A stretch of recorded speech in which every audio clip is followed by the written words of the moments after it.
Hi, I'm Jeff. This is Tropical Plants at 53 degrees north, and it's a very hot day today, so I thought we'd have a look at a plant that's particularly drought tolerant and makes a great house plant.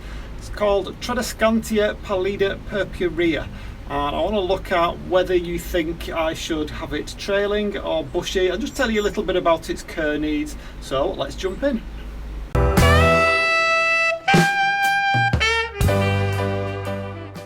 And we're in. So we're looking here at my Tradescantia Pallida Purpurea, also known as purple spiderwort or purple heart plant. Now I've got several of this dotted around the greenhouse. It is a wandering Jew as a Tradescantia, and Tradescantia Pallida is actually a species, and there are various cultivars. So what I particularly wanted to talk about today was this idea of whether we should have it trailing or bushy. Now what you can see I've done here, this did actually start as one plant and then I took a cutting. Dead easy, by the way, to take cuttings if you've not done anything like that before. Just take any of these shoots, take it just below a leaf node there, just chop it across. I would take the bottom few leaves off, definitely, and these larger leaves I would just perhaps chop them in half a little bit to try and reduce water loss. But it is a drought tolerant plant. You can usually tell that by the hairs. I'll try and zoom in later on and you'll be able to see the hairs on it. It's quite a hairy little chap. So what's interesting about this one is that on this particular plant I might have pinched, I can't remember exactly, I might have pinched back a couple of the growths there, but I left the rest to trail. Now whether you think that's nice or not, I don't know. It did bloom for me on the end, and these blooms just keep coming.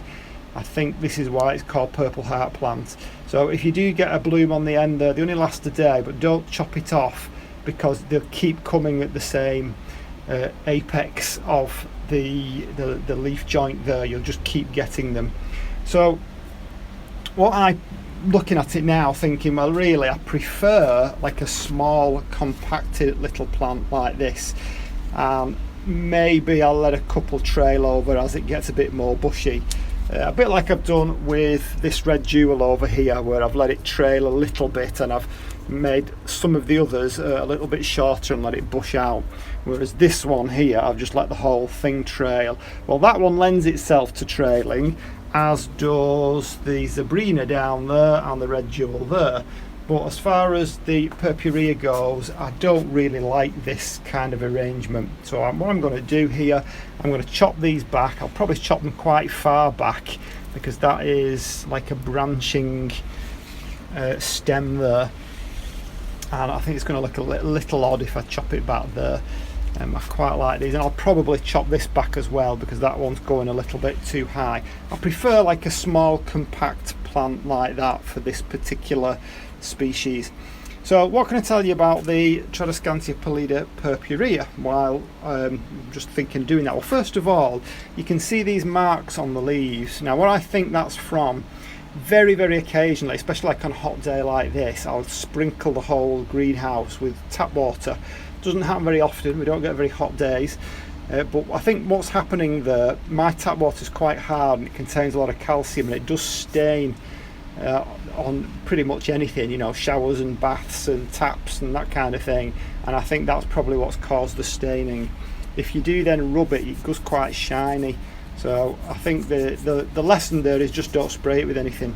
I'll perhaps get it out into the rain, that might get rid of it. So we said it's native to Mexico, I think we have, and so that tells you it's probably pretty drought tolerant, and it doesn't mind going leaving it to go dry quite a bit. I've told you about the propagation. It's apparently good at improving the air quality in a house, so it's a good house plant. Nice to have one in the house. You know you're going to keep getting flowers on it sporadically throughout the year. Temperature ranges, well, it's fine in a house. It will go up to 30 degrees Celsius.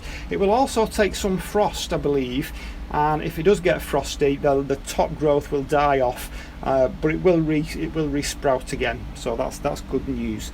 I'll probably keep mine at around 12 degrees as a minimum. So really that's it. I just thought it would be something to have a little look at. It's useful to be able to compare these things. I would definitely keep feeding it during the growing season every couple of weeks or so. I tend to put one of these feeding sticks in so I don't have to think about it too much. As far as potting compost goes, well, I've seen both. I've seen one that says stick it in a peat based compost, and I've seen one that says stick it in like a loam based, like a John Innes number 1 or number 2. I think, if I can recall, I think I've got mine in a John Innes number 2. In other words, it's not very fussy.